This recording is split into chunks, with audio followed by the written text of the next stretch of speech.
2022년 9월 16일 새벽 기도회를 시작하겠습니다. 사도신경으로 신앙을 고백하겠습니다. 전능하사 천지를 만드신 하나님 아버지를 내가 믿사오며 그 외아들 우리 주 예수 그리스도를 믿사오니 이는 성령으로 잉태하사 동정녀 마리아에게 나시고 본디오 빌라도에게 고난을 받으사 십자가에 못 박혀 죽으시고 장사한 지 사흘 만에 죽은 자 가운데서 다시 살아나시며 하늘에 오르사 전능하신 하나님 우편에 앉아 계시다가 저리로서 산자와 죽은 자를 심판하러 오시리라. 성령을 믿사오며 거룩한 공예와 성도가 서로 교통하는 것과 죄를 사하여 주시는 것과 몸이 다시 사는 것과 영원히 사는 것을 믿사옵나이다. 아멘. 시편 찬송가 247장 찬양하겠습니다. 시편 119편 97절로 104절의 말씀으로 지어진 시편 찬송입니다.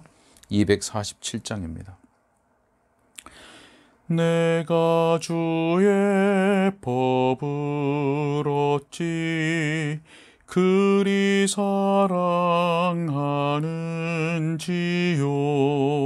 내 영혼이 주의 말씀 종일 묵상하나이다. 주의 계명 항상 나와 함께하여 주시나니 주 말씀 내 눈 밝히사 지혜롭게 하나이다. 주의 증거 묵상하고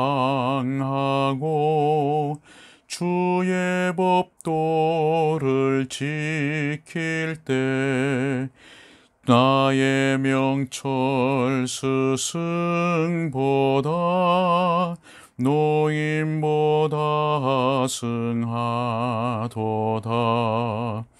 주의 말씀 지키려고 내 발을 금하였으니 주여 날 가르치소서. 주의 율례 지키리라. 여호와여 주의 말씀 어찌 그리도 단지요. 나의 입의 꿀보다도 더욱 더단 주의 말씀. 주의 법도 인하여서 내가 명철하게 되어 이제 모든 거짓 행위 내가 미워하나이다. 하나님의 말씀은 출애굽기 20장 1절부터 2절까지의 말씀입니다. 출애굽기 20장 1절로 2절 말씀입니다. 제가 읽겠습니다. 하나님이 이 모든 말씀으로 말씀하여 이르시되 나는 너를 애굽 땅 종되었던 집에서 인도하여 낸 내 하나님 여호와니라. 아멘. 여러분, 출애굽기 20장에는 우리가 이미 잘 알고 있다시피 10계명이 기록되어 있습니다. 10계명. 자, 그런데 20장의 말씀을 보면 첫째 계명부터 말씀하신 것이 아니라 10계명의 서문이라고 부를 수 있는 내용으로 시작하고 있습니다. 자, 오늘은 10계명의 서문을 함께 살펴보고자 합니다. 자, 1절 말씀을 제가 다시 한번 읽겠습니다. 하나님이 이 모든 말씀으로 말씀하여 이르시되. 자, 여러분, 이 말씀 속에서 분명히 드러나고 있는 것이 무엇입니까? 하나님께서 이 말씀을 통해서 분명하게 드러내시는 것이 무엇입니까? 하나님께서 이 모든 계명을 말씀하셨다라는 사실입니다. 하나님께서 말씀하셨다. 자, 여러분, 하나님은 율법을 만드시고 자기 백성에게 계명을 베푸시는 분이십니다. 율법을 제정하시고 백성에게 그 율법 계명을 베푸시는 분이십니다. 자, 여러분, 우리가 앞선 19장에서 보았듯이 하나님은 모세를 통하여서 이스라엘이 받은 그 구원이 무엇인지를 말하게 하셨습니다. 하나님께서 애굽 사람에게 어떻게 행하셨는지, 그리고 하나님이 어떻게 독수리 날개로 그들을 업어 인도하셨는지를 말씀하셨습니다. 그들로 하여금 그것을 기억하게 하셨습니다. 자, 그리고 그것을 근거로, 하나님의 그 구속을 근거로, 그들의 편에서 말한다면 그들이 받은 구속을 근거로 너희가 그러한 구속을 받은 백성들로서 하나님의 언약을 지키라라고 말씀하셨습니다. 자, 여러분, 언약을 지키라라고 하는 것은 하나님께서 자기 백성에게 순종의 의무를 요구하신다는 겁니다. 순종. 자, 여러분, 그렇다면 하나님께서는 왜 자기 백성에게 순종할 것을 요구하십니까? 자, 그 이유는 하나님께서는 그들에게 창조주이실 뿐만 아니라 그들을 구속하신 구속주이시기 때문에 그렇습니다. 하나님은 바로 서문에서 이것을 말씀하시는 것입니다. 하나님은 그들을 구속하신 구속주이십니다. 자, 그리고 하나님은 자기 백성들의 순종을 통해서 하나님을 모르는 이방 백성들에게 자신의 거룩하심과 선하심과 자비하심과 그리고 완전하심을 드러내시려고 하는 그 목적 가운데 그들을 구속하셨고 그들에게 순종할 것을 요구하시는 것입니다. 자, 여러분, 그렇다면 이스라엘 백성들이 그 하나님의 뜻과 말씀에 순종하려고 한다면 어떻게 해야 될까요? 하나님께서 요구하시는 의무가 무엇인지를 아는 것이 필요하겠죠. 아는 것이 필요합니다. 자, 그래서 하나님은 이스라엘 백성이 무엇을 순종해야 하는지 알 수 있도록 법을 계시해 주셨습니다. 법. 자, 그 법을 우리가 도덕적 율법, 다시 말하면 도덕법이라고 부르는 것입니다. 도덕법. 여러분, 그래서 이 도덕법이라고 하는 것은 하나님의 뜻을 담은 도덕적 행위의 기준이고 규칙이 되는 겁니다. 하나님의 뜻을 담은 도덕적인 행위의 기준이고 규칙, 이것이 바로 도덕법인 것입니다. 자, 그런데 여러분, 본래 이 도덕법은 아담의 마음속에 새겨져 있던 법입니다. 아담의 마음속에 새겨졌던 법입니다. 자, 여러분, 하나님께서 아담을 창조하셨죠. 자, 하나님은 아담을 창조하시면서 아담을 도덕적으로 자율성을 가진 존재로 창조하셨습니다. 도덕적으로 자율성을 가진 존재. 자, 무슨 말이냐면 아담이 자유로운 의지를 가지고 하나님께 대하여서 옳은 일을 선택하고 그것을 행할 수 있는, 선택하고 행할 수 있는 자율적인 존재로 만드셨다고 하는 겁니다. 자, 그리고 하나님은 그 자율성을 가진 그 아담이 거룩하고 올바르게 행동할 수 있게 하시기 위해서 행동의 규칙이 되는 도덕적 율법, 도덕법을 그 마음에 기록해 두셨던 겁니다. 그래서 그 도덕법에 따라서 그가 거룩하고 올바른 것을 선택하고 행할 수 있게 하신 것이지요. 자, 그래서 하나님은 아담과 언약을 맺으시고 그에게 그 도덕법을 지켜야 하는 순종의 의무를 주셨던 겁니다. 자, 물론 지킬 능력도 없는 아담에게 그 순종을 요구하신 것이 아닙니다. 하나님은 이미 아담에게 지식과 의와 거룩함을 주셨기 때문에 아담은 충분히 하나님이 그의 마음속에 새겨주신 그 도덕법을 충분히 지킬 수 있었던 것입니다. 자, 여러분, 이 도덕법은 아담에게만 해당되는 것이 아닙니다. 자, 아담을 머리로 하는 모든 후손에게도 적용되는 겁니다. 자, 그래서 아담이 이 도덕법을 어기면 아담에게뿐만 아니라 그 후손에게도 죽음이 임하게 되는 것입니다. 여러분, 그런데 어떻게 되었습니까? 아담은 타락했습니다. 불순종했습니다. 어겼습니다. 여러분, 결국 아담의 타락 후에는 이 법을 지켜서 영생을 얻을 존재가 아무도 없습니다.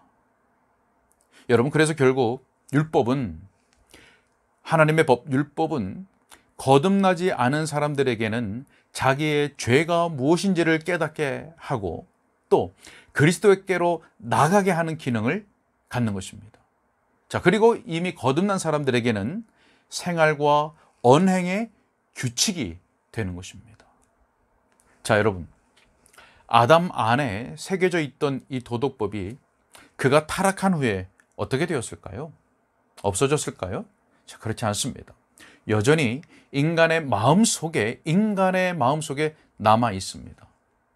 자, 이것을 가르쳐 주는 말씀이 로마서 2장 14절로 15절 말씀입니다. 자, 이렇게 말씀하시죠.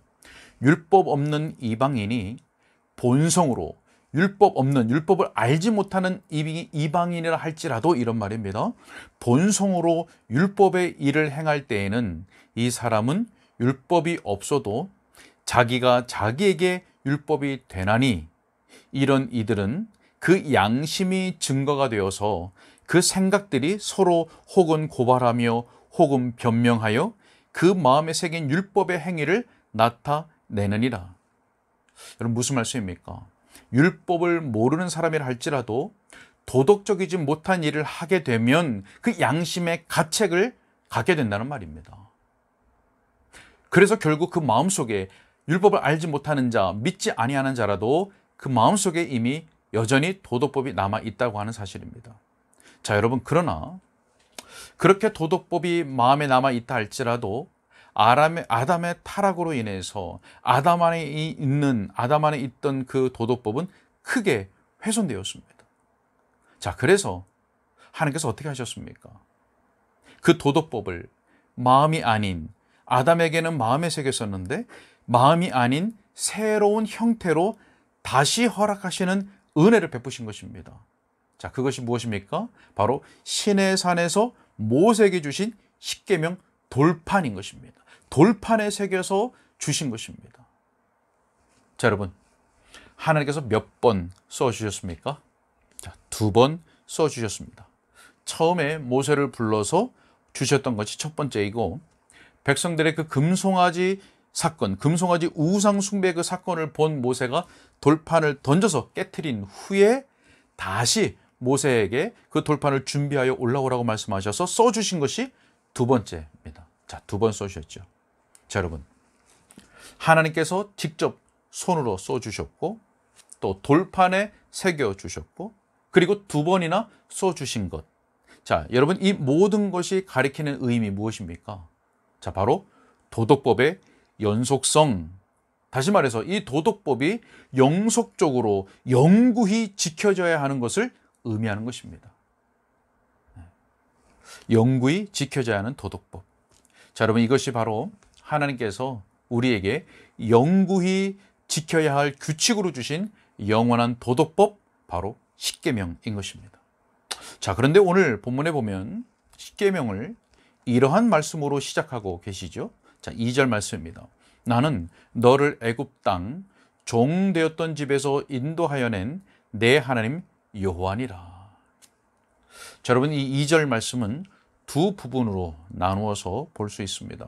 자, 먼저는 나는 내 하나님 여호와니라 라는 말씀이고, 자, 두 번째는 너를 애굽 땅 종되었던 집에서 인도하여 내었다 라는 말씀입니다. 이렇게 두 부분으로 나누어서 볼 수 있습니다. 자, 우리가 앞선 출애굽기의 그 말씀들을 살펴봤을 때도 그때도 봤지만 하나님은 자신의 이름을 여호와로 알려주셨습니다. 여호와. 자, 여호와의 이름은 영원하시고 불변하시고 또 스스로 존재하시고 스스로 충분하시다는 그 의미를 담고 있는 이름입니다. 바로 하나님의 영광스러움을 나타내는 이름, 그것이 바로 여호와입니다.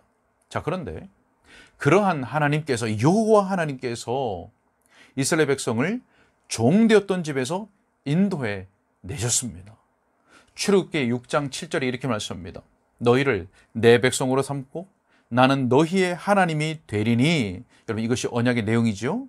언약 백성 삼으셨다는 겁니다. 나는 애굽 사람의 무거운 짐 밑에서 너희를 빼낸 너희의 하나님 여호와인 줄 너희가 알지라. 자, 여러분, 하나님께서 십계명을 그 백성들에게 말씀하시기에 앞서서 왜 이스라엘을 애굽 땅 종되었던 집에서 건져내신 이 사건을, 이 사실을 언급하시는 것일까요? 하나님께서 무엇을 말씀하고자 하시는 것일까요? 그것은 하나님이 이스라엘의 이스라엘의 주인이 되시고 이스라엘의 구속자가 되시고 구원자가 되신다는 것을 말씀하는 겁니다. 바로 그 하나님이, 이스라엘의 구속자 되신 하나님께서 그 계명을 말씀하셨고 그 백성에게 계명을 주셨다는 겁니다. 여러분, 신명기 15장 15절에서 이렇게 말씀합니다. 너는 애굽 땅에서 종되었던 것과 내 하나님 여호와께서 너를 속량하셨음을 기억하라. 여러분, 하나님께서 지속적으로 이스라엘 백성들에게 말씀하시는 것이 무엇입니까? 여러분, 하나님께서 모세를 통하여서 그의 백성들에게 계속적으로 말씀하시는 것, 기억하게 하시는 것이 무엇입니까? 바로 너희가 애굽 땅에서 종되었던 것을 기억하라. 그리고 하나님께서 너희를 인도하여 내셨다는 것, 건져내셨다는 것, 구속하셨다는 것, 속량하셨다는 것을 기억하라는 것입니다. 여러분, 왜요? 그래서 어떻게 해야 한다는 겁니까? 어떻게 하라는 겁니까? 신명기 6장 5절에서 이렇게 말씀합니다. 너는 마음을 다하고 뜻을 다하고 힘을 다하여 내 하나님 여호와를 사랑하라. 여러분, 하나님에 대한 사랑 어떻게 표현하시겠습니까? 하나님에 대한 그 사랑 무엇으로 표현되어야 됩니까? 무엇으로 표현할 수 있습니까? 바로 하나님의 뜻, 하나님의 계명에 대한 순종으로 나타나는 겁니다. 아무리 우리가 입으로 하나님을 사랑한다라고 고백한다 할지라도 하나님의 말씀에 순종하지 않는다면, 그가 기뻐하는 것을 행하지 않는다면, 그가 요구하시는 것을 행하지 않는다면 하나님을 사랑하는 것을 무엇으로 증명하겠습니까? 우리가 하나님을 사랑하는 것은 그의 뜻, 그의 말씀에 순종하는 것으로 나타내야 하는 것입니다. 자, 여러분, 우리는 어떻습니까? 하나님께서 죄와 마귀의 종노릇 하던 데에서 우리를 예수 그리스도를 통하여서 건지시고 구속하셨습니다. 왜 그렇게 하셨습니까? 그렇게 하신 것은 우리로 하여금 하나님의 계명을 열심히 지키는 하나님의 백성이 되게 하시기 위한 것입니다. 여러분, 그래서 예수 그리스도로 말미암아 구속함을 받은 우리는 하나님을 사랑하는 그 마음으로 하나님을 경외하며 순종함으로 하나님을 섬기는 것입니다.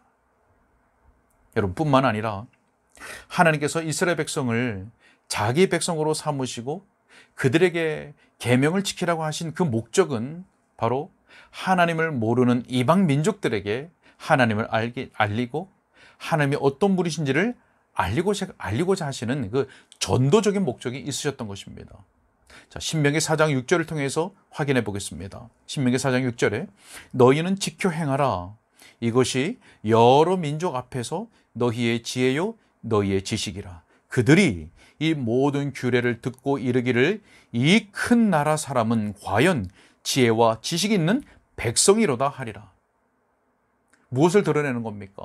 이스라엘 백성이 하나님의 백성이요, 그들의 하나님이 바로 여호와 하나님인 것을 드러내게 하시려는 목적인 것입니다. 이것을 위해서 하나님께서 그들을 구속하시고 그들에게 하나님의 계명을 지키라고 명령하셨던 것입니다. 여러분, 오늘날 우리를 하나님의 구원 백성으로 삼으시고 우리로 하여금 하나님의 계명에 순종하게 하신 것도 바로 이 시대 가운데 하나님의 계명을 열심히 지키는 백성으로서 하나님을 알리고 그 하나님의 선하시고 자비하심을 나타내고자 하신 목적이 있으신 것입니다. 여러분, 구원받은 백성이 하나님의 계명을 지키는 것은 하나님의 계명을 지켜서 인정받고 구원을 받으려고 하는 것이 결코 아닙니다.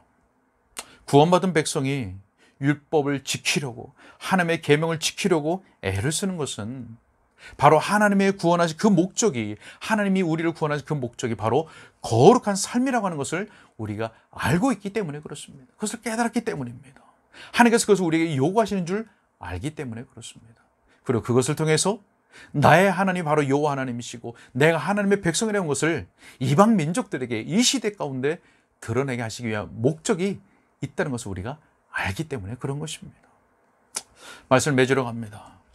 우리 사랑하는 은가람 교육교회 성도 여러분, 우리는 예수 그리스도를 통해서 구속함을 받은 백성인 것을 알고 있습니다. 우리는 그것을 믿습니다. 하나님은 자기 백성에게 해로운 것을 결코 주시지 않습니다. 해로운 것을 결코 주신 일이 없습니다. 마찬가지입니다. 영원한 도덕법은, 우리에게 주신 그 영원한 도덕법 계명은 그의 구원 백성인 우리를 향한, 우리에 대한 사랑의 표현이고 자비하심의 나타냄입니다. 여러분, 구속함을 받은 우리가 율법 계명에 대해서 나타낼 반응, 그것은 무엇입니까? 바로 다윗과 같이 고백하는 겁니다. 우리가 앞서 시편 찬양을 불렀었는데요. 시편 119편 97절에 이렇게 고백합니다. 내가 주의 법을 어찌 그리 사랑하는지요. 내가 그것을 종일 작은 소리로 읊조리나이다. 바로 우리의 합당한 고백인 것입니다. 하나님을 향한 우리의 사랑 표현은 바로 계명을 순종하는 것입니다. 여러분, 그래서 요한일서 5장 3절에서 이렇게 말씀합니다. 하나님을 사랑하는 것은 이것이니 우리가 그의 계명들을 지키는 것이라. 그의 계명들은 무거운 것이 아니로다. 하나님을 진정 사랑하는 구원 백성은 하나님의 계명을 지키는 것을 무거운 것으로, 버거운 것으로 여기지 않는다는 말이죠. 물론 우리가 완전하게 지킬 수는 없지만 지키려고 애를 쓰는 것, 그것이 바로 구원받은 백성에게 나타나는 합당한 반응, 사랑의 표현인 것이란 말씀입니다. 우리 예수님께서는 단호하면서도 엄중하게 이렇게 말씀하셨습니다. 요한복음 14장 21절에 나의 계명을 지키는 자라야 나를 사랑하는 자니 나를 사랑하는 자는 내 아버지께 사랑을 받을 것이요 나도 그를 사랑하여 그에게 나를 나타내리라. 사랑하는 여러분, 하나님께서 우리 모두에게 구원의 기쁨을 날마다 새롭게 하여 주셔서 우리가 더욱 그 구원의 은혜에 감사하고 더욱 하나님을 사랑하며 그 하나님을 사랑하는 그것을 하나님의 모든 말씀과 특히 계명을 더욱 지키려고 애쓰는 것으로 나타내게 하시기를, 하나님께서 우리에게 그렇게 은혜를 베푸시기를 우리 주 예수님의 이름으로 축복합니다.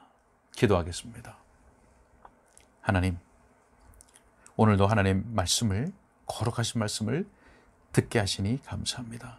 하나님은 그의 백성 이스라엘 백성들을 구원하셨습니다. 언약 백성으로 삼으셨습니다. 그리고 언약을 지키라고 말씀하시며 십계명을 주셨습니다. 하나님은 그들을 언약 백성으로 삼으시고 그들에게 계명을 주시며 그것을 지키라고 하신 것은 바로 이방 민족들에게 하나님이 하나님 되심을, 하나님의 어떠하심을 알게 하시기 위한 목적이었습니다. 그리고 이스라엘 백성들이 살 길은 바로 하나님의 계명을 지키는 것이기 때문에, 또 하나님을 사랑하는 그 구속의 은혜를 받음으로 하나님을 사랑하는 그 사랑의 표현이 바로 하나님의 모든 계명 말씀을 지키는 것이기에 하나님께서 그들에게 순종의 의무를 요구하셨던 겁니다. 하나님, 오늘 우리도 그렇습니다. 하나님, 우리를 예수 그리스도를 통하여 구속하여 주신 것을 믿습니다. 하나님, 감사합니다. 하나님, 이 구속의 기쁨, 구원의 기쁨을 날마다 우리에게 새롭게 하여 주시옵소서. 그래서 구속의 기쁨, 구원의 기쁨을 가지고 더욱 하나님께 감사하며 하나님을 사랑하되 그 사랑을 하나님의 모든 말씀, 특히 계명을 지키려고 부단히 애쓰는 것으로 나타낼 수 있도록 주님 우리에게 은혜를 베풀어 주시옵소서.